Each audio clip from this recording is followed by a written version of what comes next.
Yes.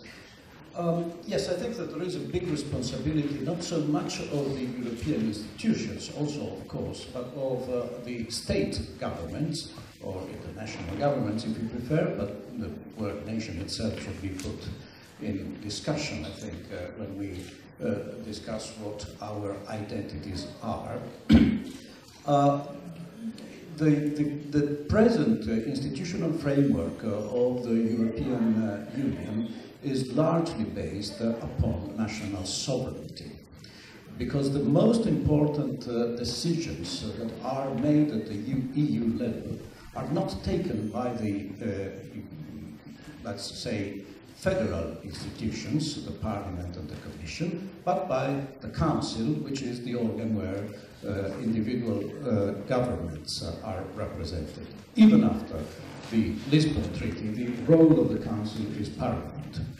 And it is a very useful exercise of public relations for national governments to decide something in the Council behind closed doors, usually unanimously, with I'll give you something to you, you give something to me. It results in an incomprehensible, often incomprehensible compromise that has to be swallowed as it is by the institutions. Then the heads of governments go back home and say, oh, you know, Europe is obliging us to do this and this and this, and they had decided it, but it was behind closed doors. So the consequence is that in the eyes of our fellow citizens, Europe has always been portrayed as something that is very, very successful because we live in peace. We have been living in peace for 70 years. That is something that is absolutely new in the history of Europe, and that is obviously the biggest, most important, exceptional result of the European integration, but it seems that this is the only achievement and the only possible achievement. Whereas I think that at the point where we are, if we want to go a step forward, we have to reconsider the things from the roots. And it is not possible to tell a European who was born after World War II, as the large majority of Europeans are nowadays, that we have no wars between France and Germany. For a historian, for an educated person, that is something still now incredible, a precious result that has to be preserved against any possible step back. But you cannot advertise Europe just on this basis. If you want to go further, you have to ask, what does it mean to say we in politics? In the history, in the contemporary history, cultural history of Europe, there have been two main questions, two main answers to this question. One was the romantic German reply that was first specified at the beginning of the 19th century. The nation is a big family based upon being of the same blood, Blut as it was said in Germany. This interpretation of the nation, of the political entity, is nowadays fallen into disrepute because of the consequences it led to in the history of contemporary Germany. The other answer was the French one. The French had the war with Germany on Alsace. Alsace is a territory of, linguistically speaking, of German origin, but they wanted to be French. Wir sind Franzosen, the people in Alsace used to say 1 century ago, 1.5 century ago. And one intellectual from that area, Ernst Renan, made a speech that is the example of what the French idea of nation was. Nation, he said, is an everyday plebiscite. It is based upon the will to be part of a nation in a cultural meaning.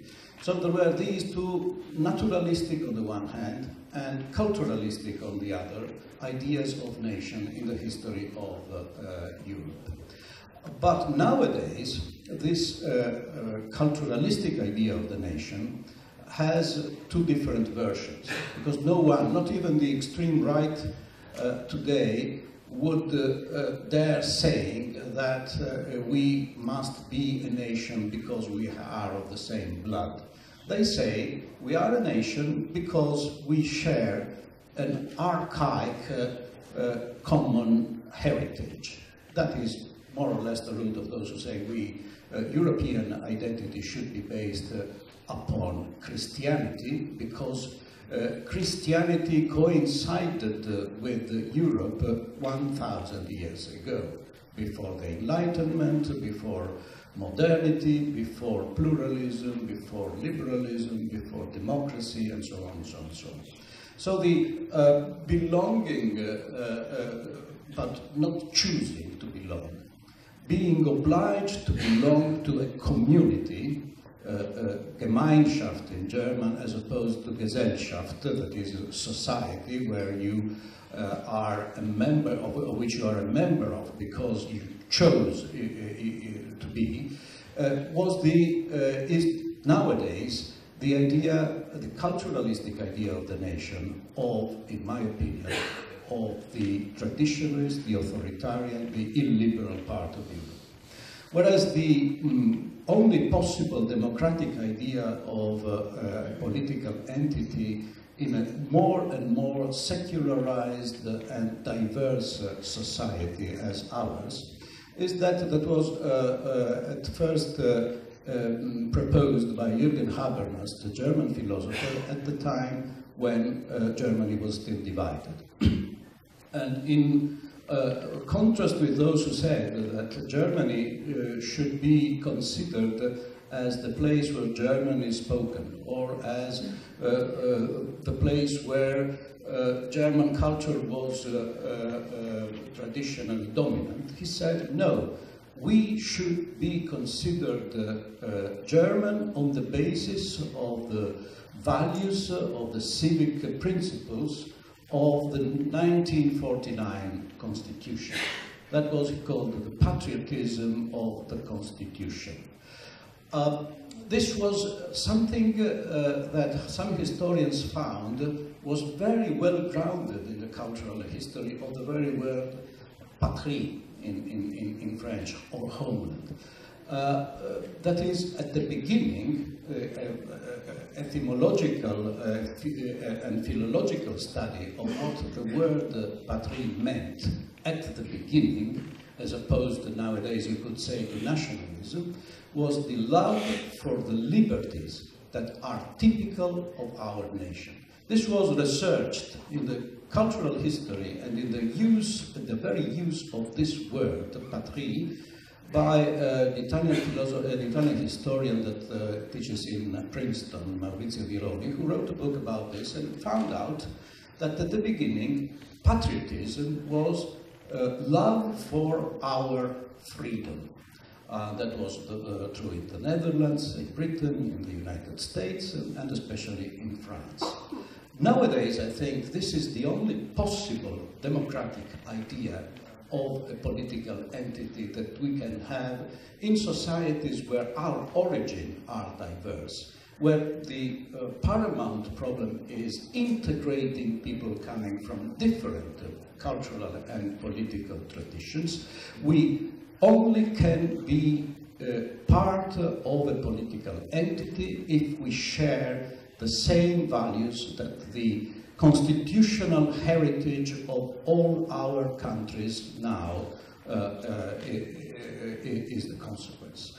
We are European nowadays because we share the common values of human rights, individual freedom, self-determination of the individual, and be aware, this is not natural.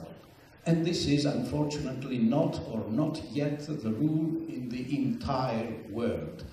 And we in Europe, we have a particularly demanding idea of this, even in comparison with other nations of Western origin.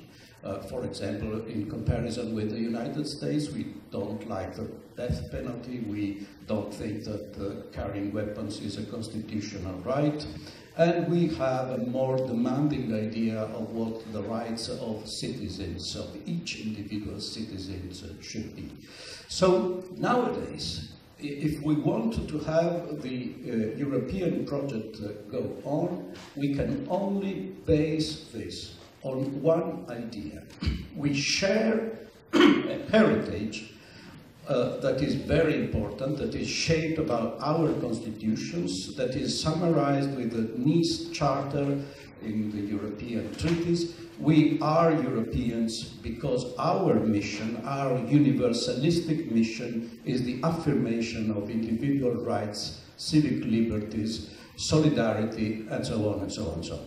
And this was, according to very interesting sociologist that is mostly known for his work on the sociology of political parties, Roberto Michels, the English idea of patriotism. The word, the phrase constitutional patriotism that Habermas invented for Germany was already in use in England for a lot of time, as Michels discovered in his work on patriotism. And mind you, Michels was born a radical German social democrat, and he became a committed Italian fascist. Even before World War I, he became Italian because he had a too demanding idea of what democracy should be inside political parties.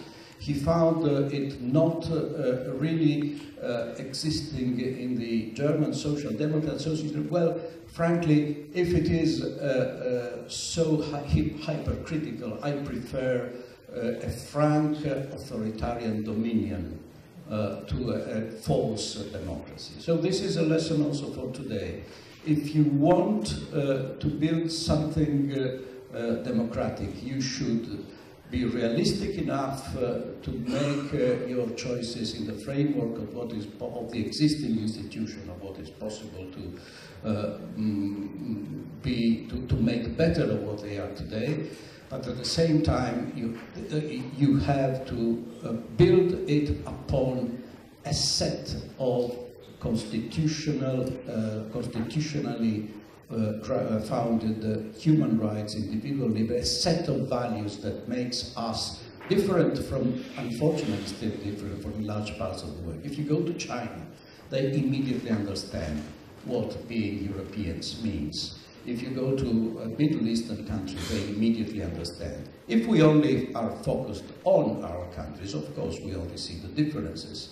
But what it really is important in a global world and in a historical perspective is this.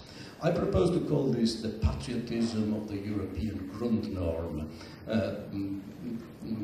merging together Habermas's patriotism of the Constitution and the Hans Kelsen's, the Austrian constitutionalist idea of a fundamental law that is the basis of all the other laws.